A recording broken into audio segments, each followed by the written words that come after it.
Welcome to the Family Skeptical, Parenting Through Nonbelief. We're a married atheist couple raising two wonderful, strange children. We ask big questions, dissect weird parenting moments, and examine how society ignores or misrepresents families like ours.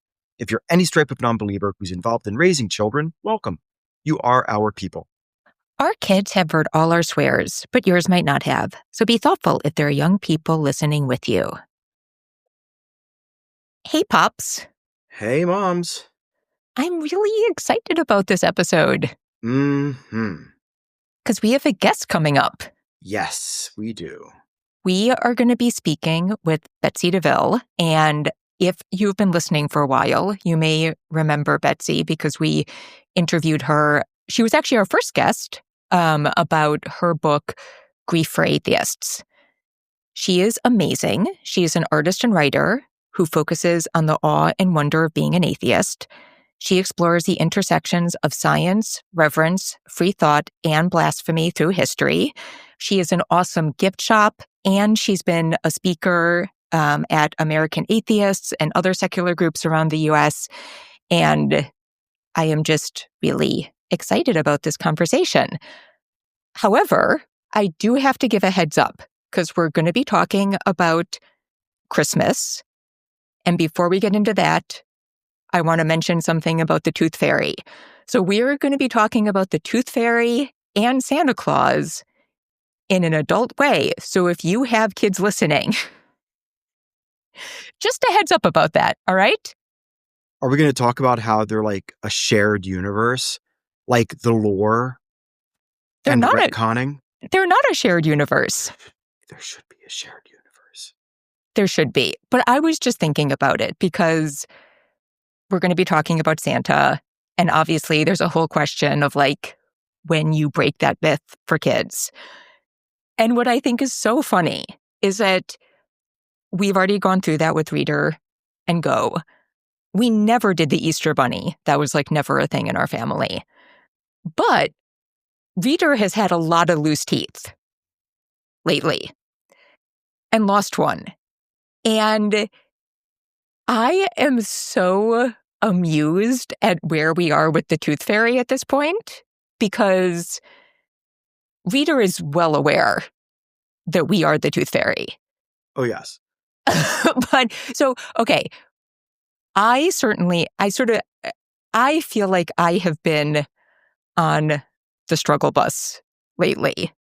There's just a lot, and it's not all getting done. And I'm trying my best, and I do not know how to make it all work. And so after Reader lost their latest tooth, we definitely did not get the money in any sort of... I very much enjoyed talking about the Tooth Fairy in various ways, as Reader was also talking about the Tooth Fairy in various ways, with the subtext being that each of us knew that he was talking about us. Yes. Which is hilarious. This is what's so funny. Like, we all know. And it all boiled down to me being too lazy or not really caring about giving them money for losing a tooth in a fashion that they would consider timely. It was very funny for me, so I regret nothing. Okay, but I just thought it was very cute because I would be reading at bedtime and Reader would be like, the Tooth Fairy still hasn't come. I'd be like, yeah, I really have to talk with them, don't I?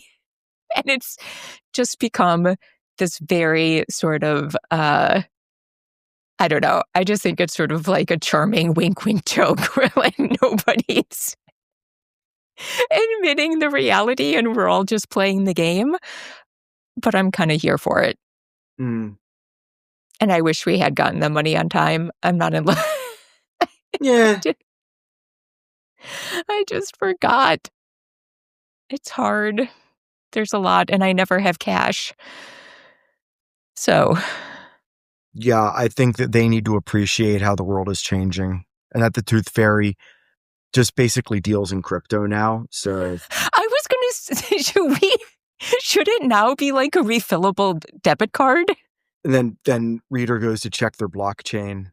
From the Tooth I haven't Fairy? seen the transfer yet from the Tooth Fairy.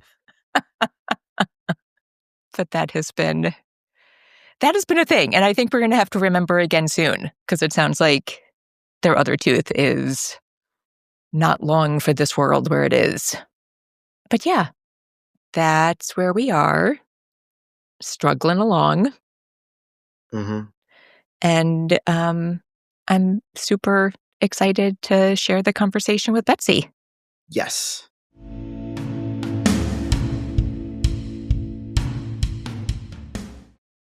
Betsy, thank you so much for coming back on the podcast.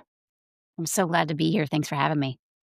I have to say, I'm re-listening to all our episodes, and I am actually currently on the last time you were on the podcast, which is the first interview we ever did, and is still like one of my favorite episodes that we ever did. If you have joined more recently and haven't heard it, Betsy joined us to talk about her book, Grief for Atheists, and, kind of how to look at grief.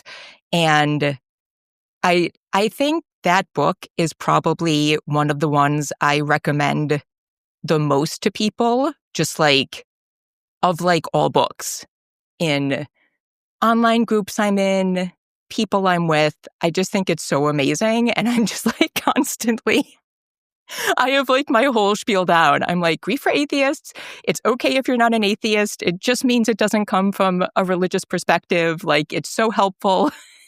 So you are often on my mind because it's just a topic that comes up so much. That is lovely to hear. And gosh, you're right. It is. It really is a topic that comes up a lot. Yeah. But we're talking about something totally different today. So you wrote another book called Christmas for Atheists? Yeah. Yeah. And which one came first? So Christmas for Atheists, so first let me say, I never set out to write books. But Christmas for Atheists, actually, it's a very short read. It came out from a series of blog posts that I wrote that when I was really exploring what does it mean to have a secular Christmas celebration when you have kids? And what is the history of all of the things that we celebrate? And am I taking something from religion that I maybe don't want to? Am I an imposter here? Like, how do I approach these kinds of things? And so from my perspective, it was about understanding, well, where did this actually originate? And it also was helpful because when you have kids, they ask a lot of questions. And that way I was a little more prepared to help them find the answers. That's so fascinating. So if you had kids, like, how old were your kids when you started writing the blog posts? That's a good question. Gosh, probably preschoolish, right? Oh, wow. When they start to ask the good questions. Yeah. So like right in the midst of like Christmas magic. Yeah.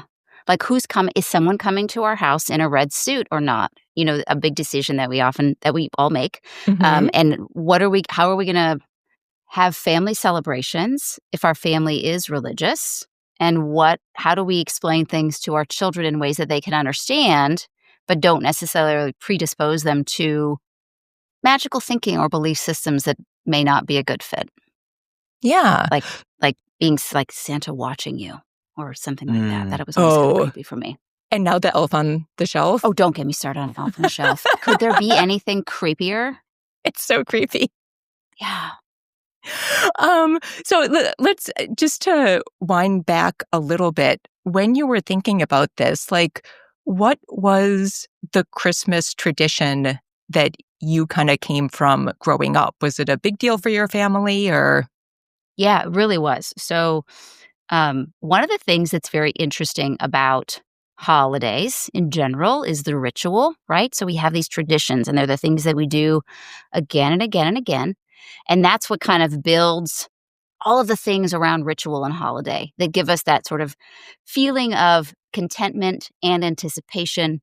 What my family used to do was we would all go to church on Christmas Eve. My family was practicing Catholic, and then the church was actually walking distance to my grandparents' home. And they would have a very big celebration.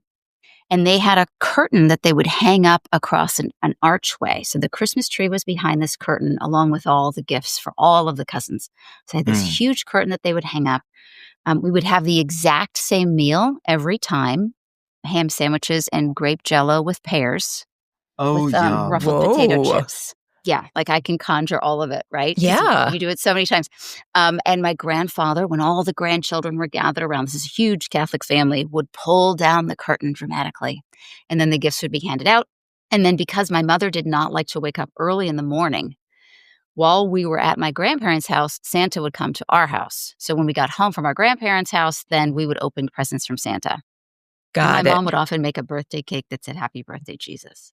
Aww. Oh. Now, did you sing Happy Birthday to Jesus? She did. There was singing. Oh, boy. Yeah. We all would kind of look at each other like, this is a little ridiculous, but at least there's cake. Yeah. Yeah. No, it's fun. I kind of like the Christmas tree behind the curtain. Yeah, I think it's like an old German tradition. It's not something I ran into in research, but that was what was always explained in my family. Yeah. It's funny to think about, like, the things that are so distinct. I know in my family, my mom's side of the family is Jewish, though they celebrated Christmas growing up. But we would always go to my dad's family for Christmas. And I had one of those grandmothers who, like, never sat down all throughout Christmas because she was so worried about everybody else being served. So, kind of everybody asking her to please come sit at the table. And we never had them, but I thought they were so cool. My grandparents had, do you know, like the bubble lights? I feel like they're we have very, those. oh, I love it. So they had bubble lights on their tree, which I thought were so cool.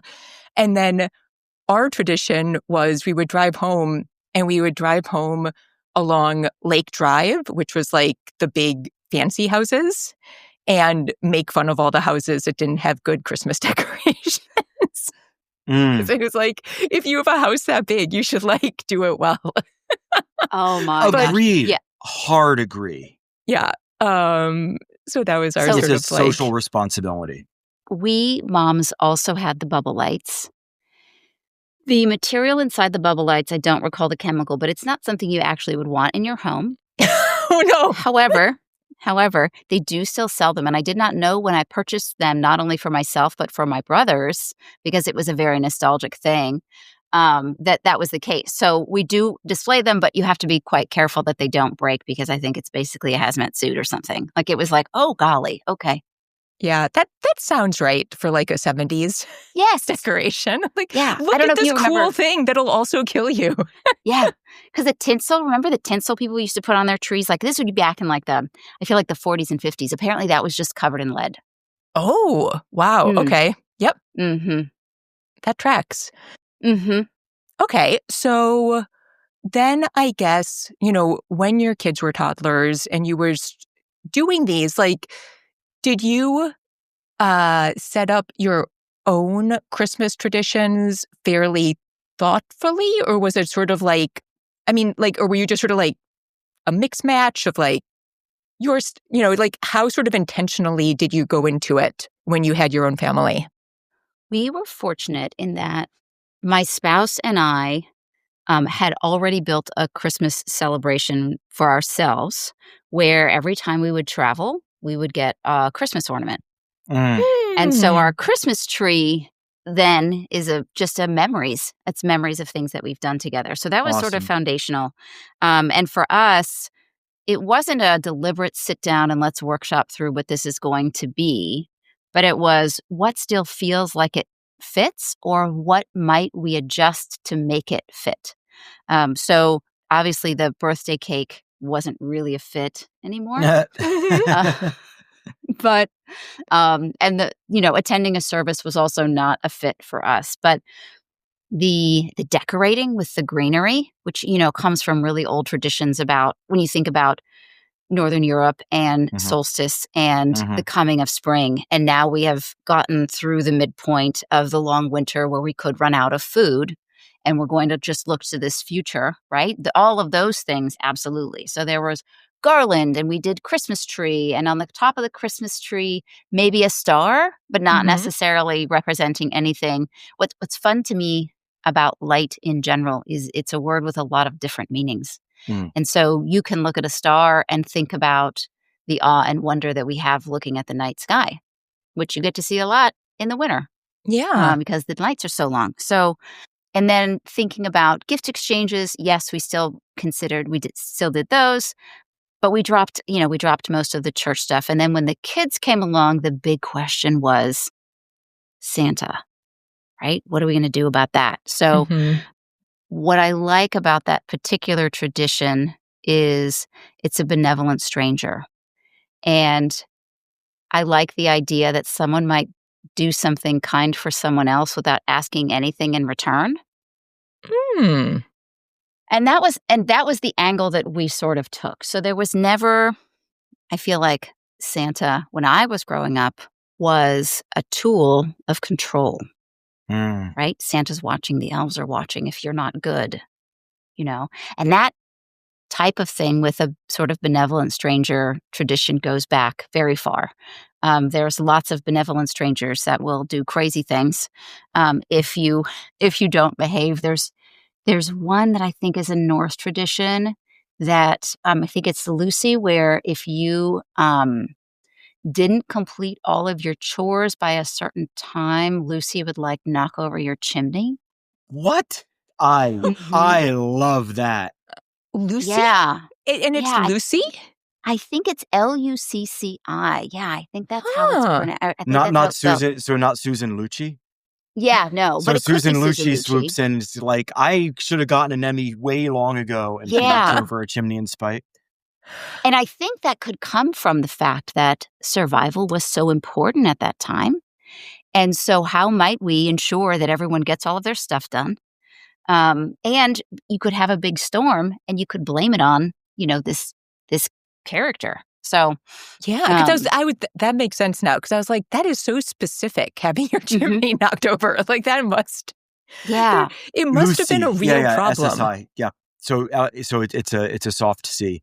Scandinavian folklore, not Norse mythology, who is believed to come down the chimney on December 13th or Lucy night to punish non-completion of chores, specifically like Yuletide preparation. All right. Isn't that wild? Yes. Yeah. So merged with Saint Lucy, the Christian figure later on. And that's like the beginning of the entering the chimney. Though Odin is often cited as an influence for those entering through roofs or chimneys. Interesting. Because they had the wild hunt, right? Yeah, sure. Yeah. Oh, that's wild hunt. That's really cool. I love that. Yeah. Oh my gosh, that's my new thing for today. If we had ever had a girl, yes, the child would have been named Lucy. True. Ooh. So she would have come down the chimney with a stork, right? Like a little wrapped up in a little package. Exactly. I love that. So it's a very different view of Santa than the traditional one. Oh, there are so many. Yeah, there are so many benevolent strangers. There's Befana, the Christmas witch, who I think that tradition is you leave out a glass of wine and she cleans your house. Awesome. And part of the story is, I think, something about a woman who had lost a child, but then it turns into a story about her looking for the baby Jesus. I just thought it was fun to leave out a glass of wine and somebody cleans your house for you. I feel like that's a great tradition to start. I would just stick with that part. And really needed around the holidays. Oh, true. Yeah. But so thinking about how you wanted to present Santa to your family, like how did you go about emphasizing that as opposed to the I'm watching you for good behavior? Well, Santa, you don't have to do a whole lot of work to have it be presented in your family if you live in the United States, right? Santa's everywhere. Yeah. Avoiding Santa, I think, is a bigger lift. So really just, we were always very child-led, as I think you were as well, as far as this is the Santa character, and we understand that Santa brings us gifts. And I remember making funny comments to my kids saying well, some people like to think that Santa doesn't bring gifts for kids who don't behave in a certain way, but I've never actually seen that happen. So don't, Mm. if you hear about this, don't be stressed about it. And we would attend events where there was a person in a costume as Santa. We have a hilarious photo of my older child sitting on Santa's lap for a photo. And for some reason, he happened to have his two hands in front of him, almost clasped in prayer, and he was looking up at the ceiling. And my spouse sent out the photo to friends saying, like, man, he is not, he's trying to cover all of his bases here. Like, Yeah. just to get whatever the thing was that he wanted that year. So we did participate in that. And then when we hit a place where we felt like a lot of children may have sorted things out for themselves or otherwise, then we would have that conversation about that Santa Claus is the idea of a benevolent stranger, and now you get to be one. Mm. And the reactions, for my older son, he is still a little bit resentful about the whole thing. And my spouse thinks it's because he feels like somebody pulled one over on him, not necessarily because he's upset that it happened. But my Yeah. younger one is really just like, that was a ripping good time. Like, I'm so glad that you did that. But it was in our family, he would come Christmas Eve, he would put down all of the gifts, and then he would leave. Yeah, that's so for a long time before we moved, we had a drawing up. There was 4 different drawings taped together that Reader did when they found out that Santa wasn't real. And wasn't it, like, about how it broke their heart? I think so. Like, it was so weird because, like, the drawing was... But they didn't talk about it a lot. Like, I don't think it weighed on them in a continuing way. No. And I don't think I was even there when they did the drawing. Like, I don't remember that moment happening. But it must have been enough at the moment that it inspired them to do it. Yeah. And then I don't even remember how it went for Go. So I'm kind of curious because this is obviously a topic that comes up a lot on like secular online spaces because it's something everybody has to decide how to handle.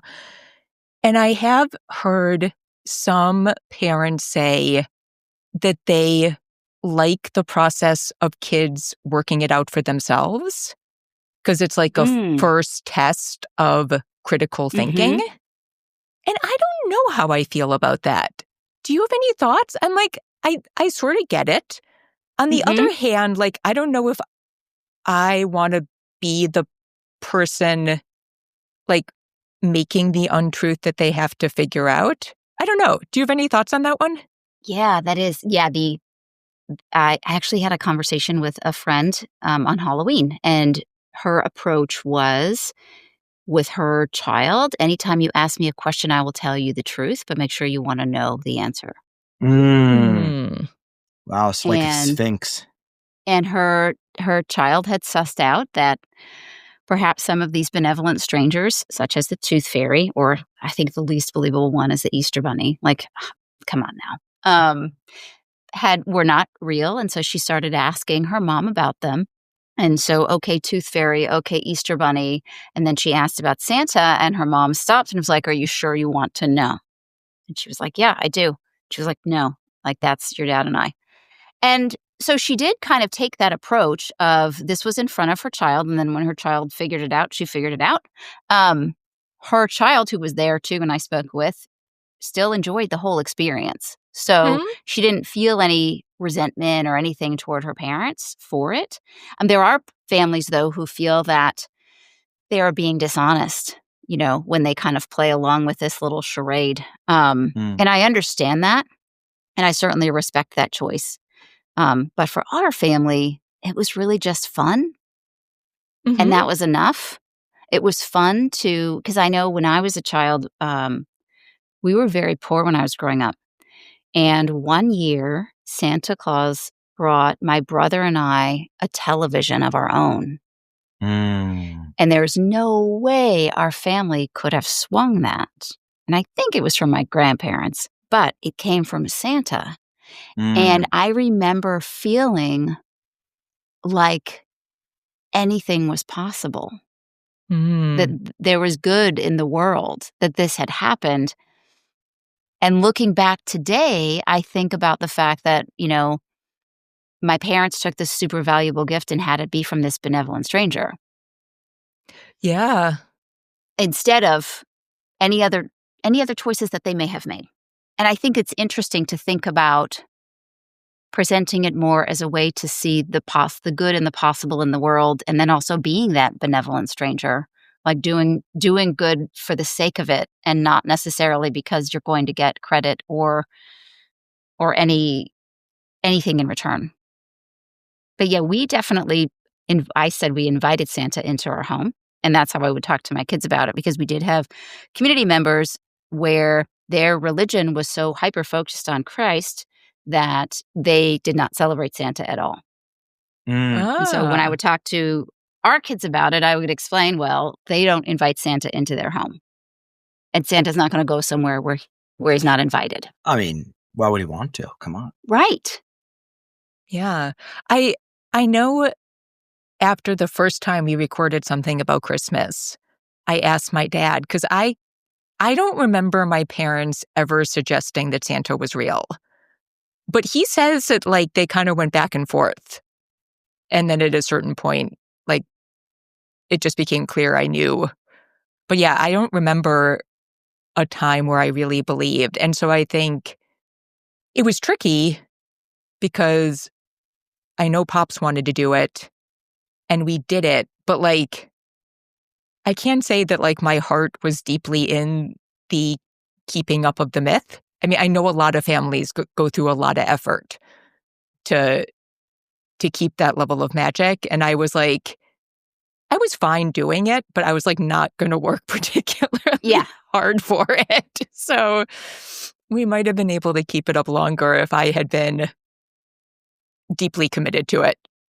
Because I think I always felt like, there are so many books I love about Santa. There's an amazing one called Korvatunturi. Yeah, Korvatunturi, which is, like, I think is from the Netherlands, maybe? I thought it was also, like, Swedish or maybe it was Swedish. Norwegian. But it's so fun because it doesn't really focus on Santa at all. It, like, really focuses on the minutia of what all the elves do and all the work that goes into it and, like, what that society is like. Finnish. There we go. And so I love that. But I sort of feel about it the way I feel about religious stories, where I'm like, they're great even if they aren't true. Mm-hmm. Like, I don't have to believe any of this is true to really enjoy the interesting parts about these stories. Mm. So it's funny when you said that, you weren't super dedicated to keeping it up. We had one year where my older son really wanted to make sure the chimney flue was open so that Santa could come in. So my spouse opens the chimney flue. So everyone's gone to bed. My spouse is doing all of the things. And he opens the chimney flue and thunk, something falls down into the fireplace. And it's a wasp nest. Oh. And they had been cold in the chimney, but now they're in my warm house. So my spouse is like, I might have just ruined Christmas. We're going to get attacked by wasps in the morning. So he, like, closes the meager chain, those little chainmail curtains that you have sometimes on a fireplace. He quickly closes that. He's in a panic. He's like, well, what am I going to do? The kids are asleep. I can't wake them up. So he chose to get the vacuum cleaner and just suck up all the things. So while he's, like, panicking, running around, he starts to hear them start to hum, because they're warming up. Yeah. So, oh my God. So he has to get out the vacuum, like, the shop vac, suck up the whole thing, hoping that he doesn't wake everybody up because he's halfway through putting out Christmas presents. And then runs outside with the canister and just opens it up and leaves, just like, So I come downstairs to help him finish because the kids are asleep, and I come downstairs and his eyes are like saucers. And he looks at me, he's like, well, I'm awake, because he had just gone through this, like, huge adrenaline rush. So he was dedicated. He was very dedicated. Yeah, man, fireplaces are amazing, but they are also, I remember we did a lot of fires when I was a kid, and there was one year where for the first fire, they had like opened the flue, but they had forgotten that they had put like a styrofoam piece up there as insulation. So when they started the fire, it lit on fire and like dropped down, and my dad just like grabbed it and ran out of the house with it because it was like a burning piece of plastic that was fireplaces. Wood-burning fireplaces are no joke. No. We really. actually never used that fireplace. It was always empty. I'm like, I don't want to deal with that. Yeah, they're a lot. They are a lot. So I'm curious, did you ever consider not doing Christmas or doing something different? We did not. We already had the tradition of the Christmas tree, and we really just enjoyed that part of it. And we just sort of let go of anything else that didn't fit for us. And the idea of, I think a lot about when you're small and you want to be part of a community, right? If you are going against the grain, you better make sure you want to. Mm-hmm. And I think a lot about, I'm willing to maybe to go against the grain, but how willing am I to have my kids go against the grain? Because they don't get to choose. Yeah. They don't get to choose. So am I choosing that they're going to be shunned? Or am I choosing that they're going to have not great social experiences? That was something that I thought about a lot. Mm-hmm. And so when we thought about continuing, I can't say there was a time when we felt like we would just absolutely not do anything related to Christmas at all. Plus, I think it's fun. Yeah, for sure. And did you guys think about that? How did you think about it? Oh, I love Christmas. We would never. It wasn't a question. Yeah, we would have never not done Christmas. That some families do, and that's okay. Yeah. Oh, for sure. For sure. Yeah. And just on the point, I love your Christmas ornament thing. And Christmas trees were a big thing for us too. To the point when I was young, we actually had 2 Christmas trees. I had my own to decorate, which was wild. I love that for you, though. Yeah. I mean, it's a privilege that like I totally get a lot of families can't do, but like we had a big enough living room and it was so cool. But one of my favorite children's book authors is named Aliki. And they did this amazing one called The Medieval Feast, which is about like a lord and lady getting ready to host the king. And their illustrations are so gorgeous. But they did a Christmas book, which is all about a family putting up the Christmas tree and talking about the story behind each ornament. Yeah. And I can't remember the name, but I will put in the show notes. But if you can still get your hands on that book, it is... I'm excited to check it out. It's just so beautiful. And there's like, it's clear that like the there's like some stuff sort of about the past of the family. I don't know. It's so cool. Yeah, I feel like Christmas is really an opportunity to celebrate the history of your own family in a lot of ways. Yeah. Sure. Right? Because the ornaments are all going to have a story. I mean, unless that's not how you roll, and that's cool too. But, children often make ornaments when they're in school and bring them home. And then you have the story of that. And then the ornaments that you acquire. And in our family, our kids will see ornaments that we had when we were kids. And they know the stories of all of them. So in some ways, like if as a secular family, I think if you're thinking about how you want to approach Christmas, I think thinking about it as a celebration of the story of your family, when we think about the decorations, and we think about what traditions really mean, I think that's an interesting place to sort of start. For sure. Yeah. I mean, it's so interesting because I had no history of going to church growing up. That wasn't even on the menu. But I am like legitimately a little sad that the kids like did not get a chance to do a late night service at the church that Pops went to growing up. Because as much as it's like not part of our tradition, I got to go one year and I know it was like a special thing for his family. So, so I'm curious, speaking of church, like how much or at all did you address the Jesus of it all with your kids? Yeah, that's such a great question. So another thing we had in our family was the nativity scene. So Mm. this, in Christian families, is a small-ish table display of the manger, right? So the traditional story of Jesus is that they were traveling and Mary was pregnant with the Son of God, and they couldn't find a hotel, and so they ended up having to stay in basically a barn, right? A manger. And so it's a recreation of that, almost like a diorama, right? And you have all the little figurines, and then the little pile of hay where Jesus will be is empty until you put him there on Christmas. And someone in our family would get the special task of doing that, and you better not break it. Um, so that story, that was where we kind of started with the story, because this is something that they're going to see at their grandparents' house and they're going to see on the neighbor's lawn, right? So let's make sure you Mm. understand what the story is that's being celebrated here. One thing that we would always note is historically, we know it is true that Jesus wasn't actually born on December 25. That is Hmm. just the day that they choose to celebrate on. But it is this, the intent here is a celebration of this person that they thought was really special in their religion. And later he became the Son of God. So they know that as a story.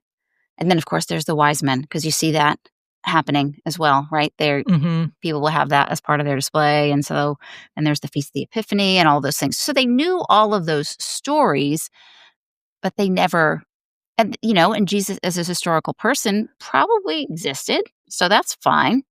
But that's kind of the basis of the whole Christian religion, right? Is the birth and then the death of Jesus at Easter time. I feel like Jesus at Easter is a bigger question, because that's such a violent story. Yeah. But celebrating a baby's birth, I think everybody can kind of understand. I don't know. How did you guys approach it? Well, I mean, I am just like such a big fan of kids' books. So Hmm. again, I had the illustrated story that I grew up with. It's actually it's gorgeous, but it's kind of creepy because it's all done in silhouettes. Ooh. I don't know. It's just the one I had. They're like very gorgeous silhouettes, but the whole story is done in silhouettes. And so yeah, it was just like one of the books we read, and I don't think it was Hmm. like the favorite. I don't, we didn't read it a lot of times. Like, I mean, the ones we read a ton were Father Christmas, which is like the grumpy British Santa, I love that one so much. is so good. And Korvatunturi and what's the one with the train that was made into the incredibly I mean, spooky Polar movie? Express. Yeah, Polar Express, Oh, yeah. which was not a big one I liked growing up, but the kids really liked it. And there was one, there was like superheroes. But anyway, so there are tons we read a lot. But that one, just every other year or so, I'd make sure it was kind of in rotation so they remembered what the actual story was. And I think similarly, it was just like, this is where it came from. This isn't what we believe. It's probably not how it actually went down, but like, this is the story. Then So, because I always feel like I never want them to learn on a school bus. Like, I don't want them yeah. to hear this on a school bus. I want you to hear it from me Mm. first, or from some other reputable source. It doesn't have to be me, but things that they like, because, yeah, my kids will come home and say, like, some kid on the bus said this. I don't think that's true. I was like, yeah, it's not. Let's talk about it. Yeah. But yeah, we did not have a specific book, though. Like, I'm looking back and I'm like, we very specifically would have avoided having a book in our home telling that story. And I think it's probably like, yeah, we would tell you the story, but I think from my perspective, I didn't want to retell it a lot of times. And it's probably because I grew up with that religion and I don't feel necessarily neutral about it. Yeah. Oh, I 100% get it. I think for me, it was helpful because since it wasn't a big part of my tradition, Mm-hmm. like I didn't have to worry about remembering how it Mm-hmm. went, or it was just like an easy Mm-hmm. access point. So And yeah, books are such a good conversation starter with kids. now I feel like I always try to talk to the kids about kind of all of the parts of the celebration that have been taken from things that aren't specifically Christian. And you Mm-hmm. brought up the Christmas tree, Mm-hmm.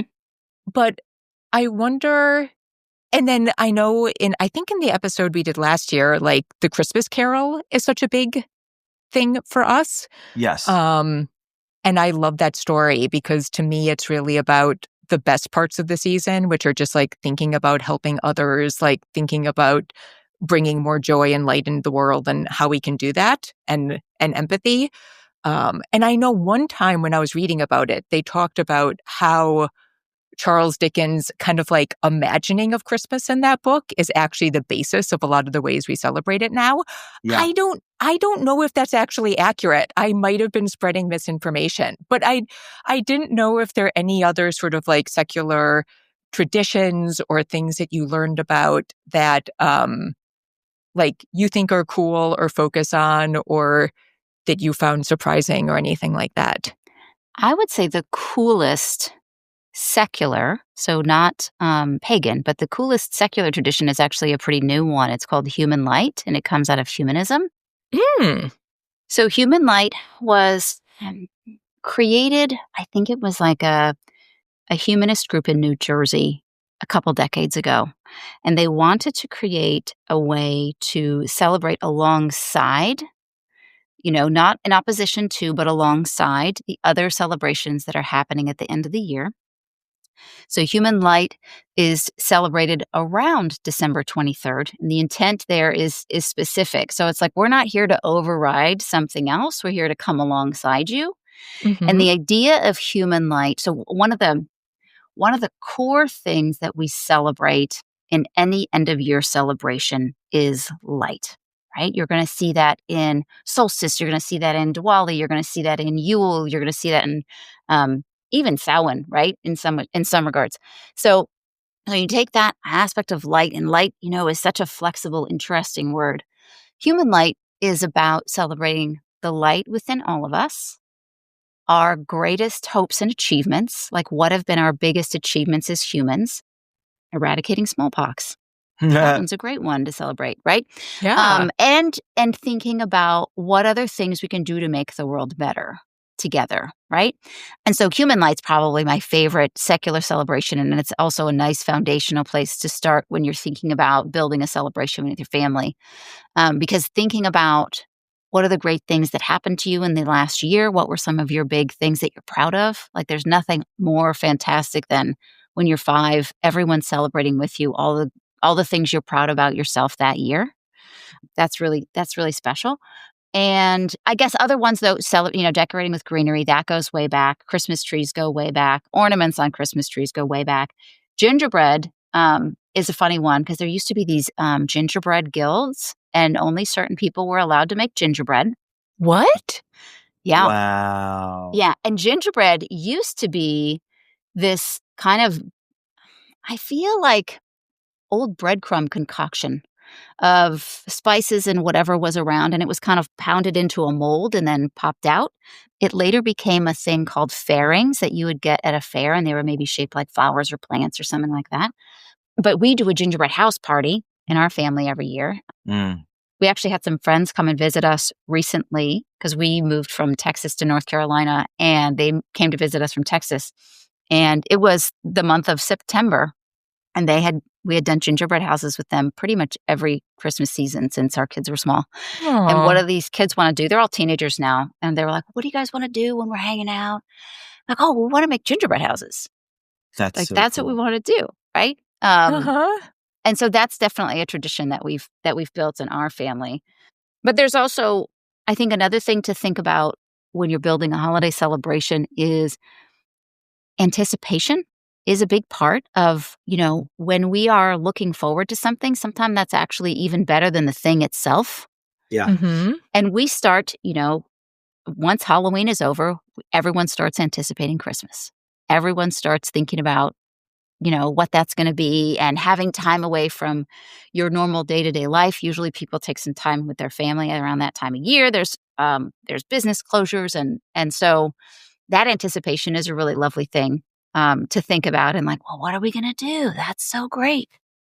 And then, when we think about Human Light, again, there's the aspect of wonder and thinking about what could be possible. I think that's a nice, hopeful way to also approach a holiday celebration. Yeah.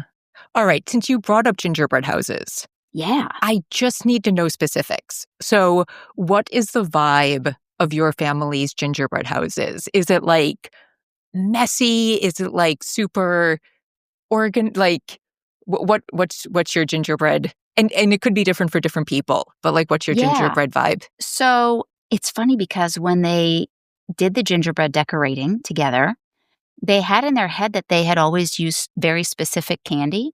Uh-huh. That was their rosy retrospection. But what was actually true is they got what was on sale. So they went out shopping together. The teenagers went out shopping for candy, and they were like, well, they called and they're like, well, what did we usually always get? And I was like, you didn't always get anything. You just got what was on sale that week. But no, it's usually I build the houses for them ahead of time because they're pretty big, and it's a multi-step process because you have to have everything kind of dry. And in order for kids to get it done in an afternoon, it's easier to walk in. And I came in to this, I used to teach at a science museum, and one of the things we did every year was gingerbread house workshops.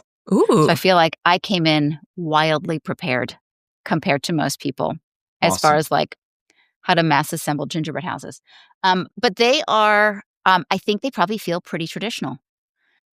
They evolve over time. So when my youngest was really little and this started, his was all yogurt and dried fruit.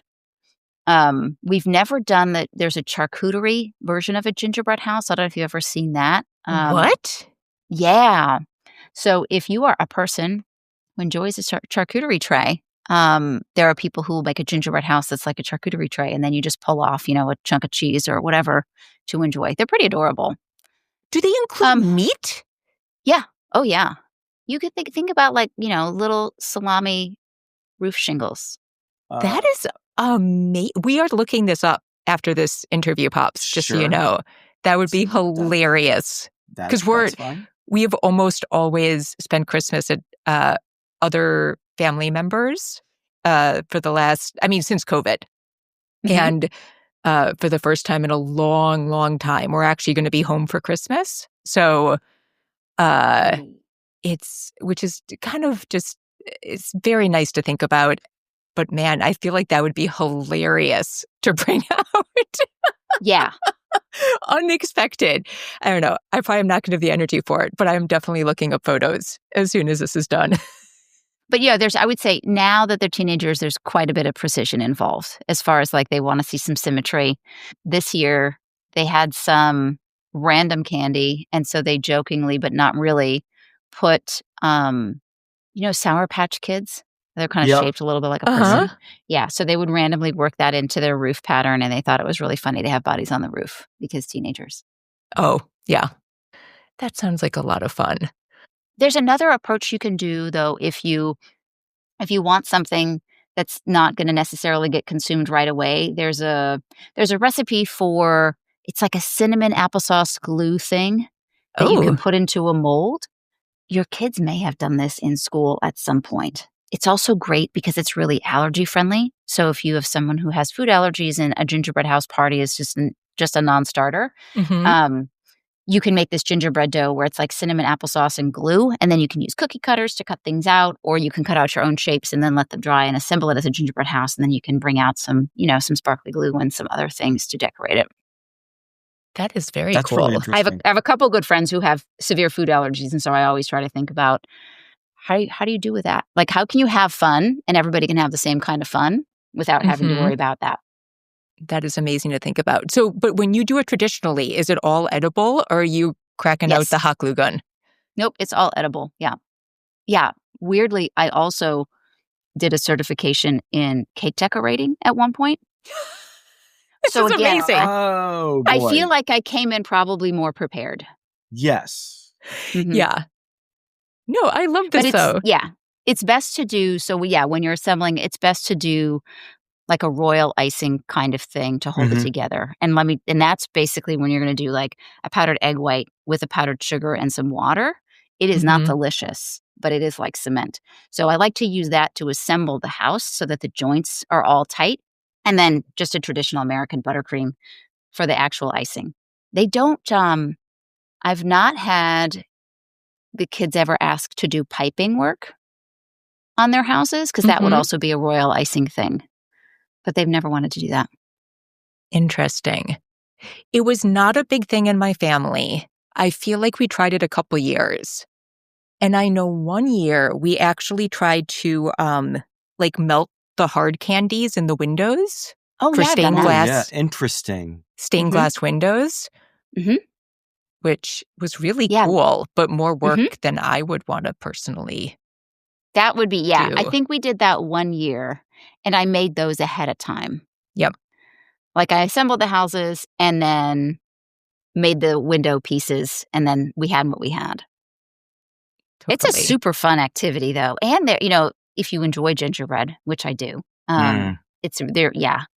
The pro tip, though, is once the dough is made, it's a very heavy dough. So, roll it out before you refrigerate it because you don't want to deal with it if it's freezing cold from the fridge. Yeah. Yeah, no, it's just so fun to think, because it's like with Pops's family, his mom is an amazing baker. And so a big part of Christmas is there's just this array of cookies that she makes every Christmas, and they are delicious. And I can't imagine now that is just part of our Christmas. And I'm going to have to learn all the recipes. Well, we've talked about this, right? Or all of them or some of them. I don't know. But it's definitely I think something. Maybe this Christmas season, I want to try making one of the family recipes. Oh, I've never done it before. I know it's a big responsibility. I've never done it before. I want to start. I want to go big or go home. I want to try the Pfeffernussen. Oh, wow. Okay.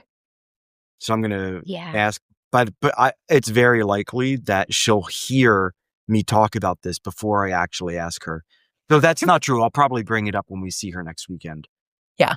I'll make a note to ask because it's it can be a bit of touch and go if you don't do it right. So totally. I'm excited for you. Thank you. Yeah. Hard as a rock.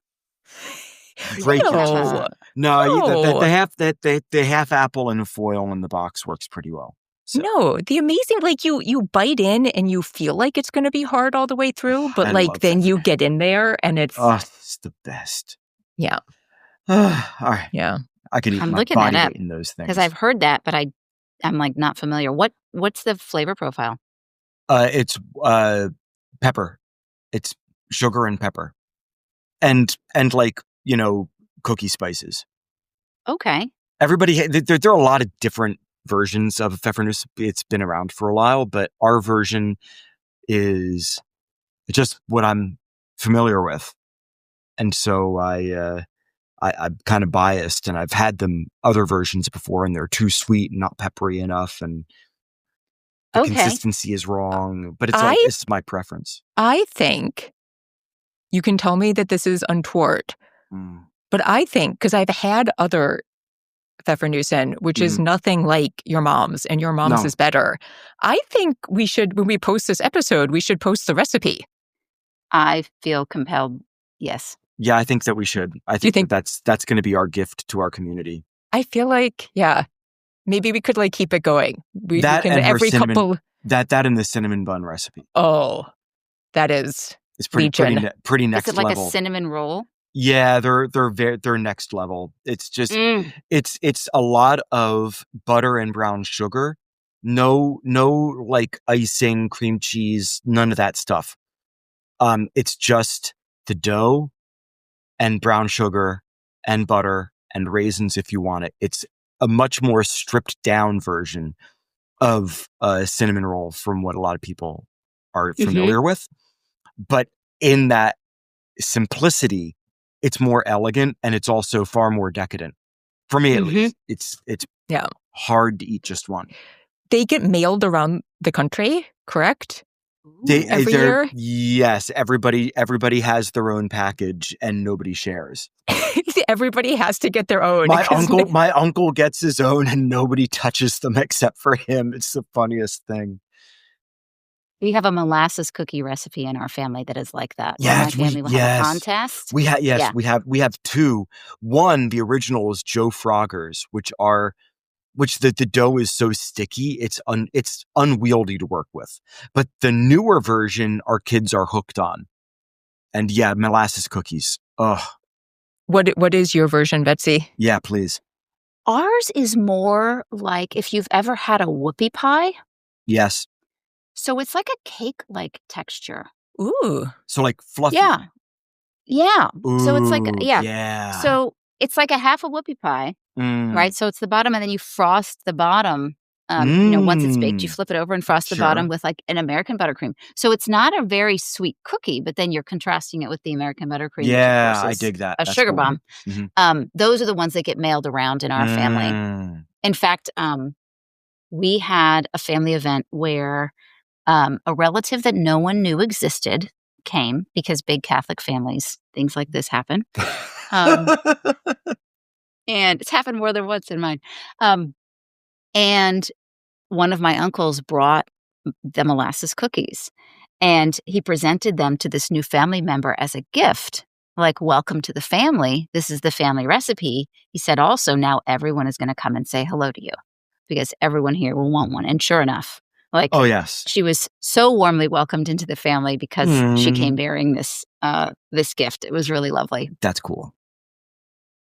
I don't know. That feels like the perfect place to wrap it up. I am so agreed. In the holiday spirit. I'm just like, this has made me happy talking about Christmas.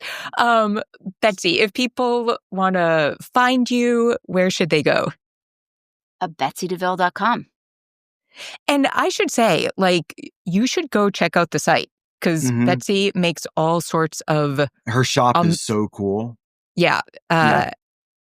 I think it was a couple Christmases ago, but our family members definitely you have awesome Christmas gifts. The ornaments are so cool.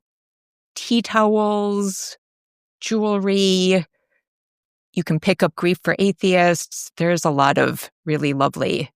Do you still make the phylogenic tree thing? Yes. I just sent one to a science professor recently. Yeah, that's cool. That was one of my favorites. Yeah, those are like a 3-day undertaking. That was actually what caught my eye about your booth when we met at the American Atheists conference.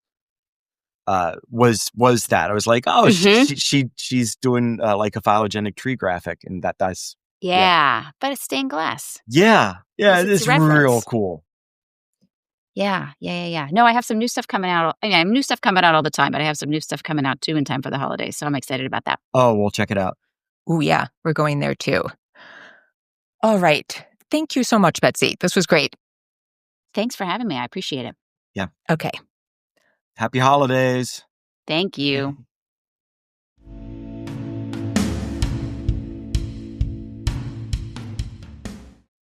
And that's it. I would just say once again, go check out Betsy's work. It is amazing.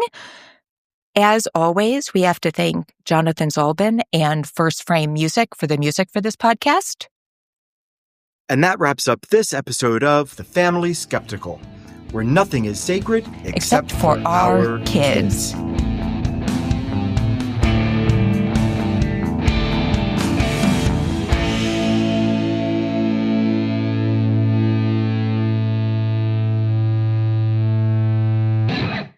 It's working. Excellent. All right. I'm just going to turn off my camera and drop this down.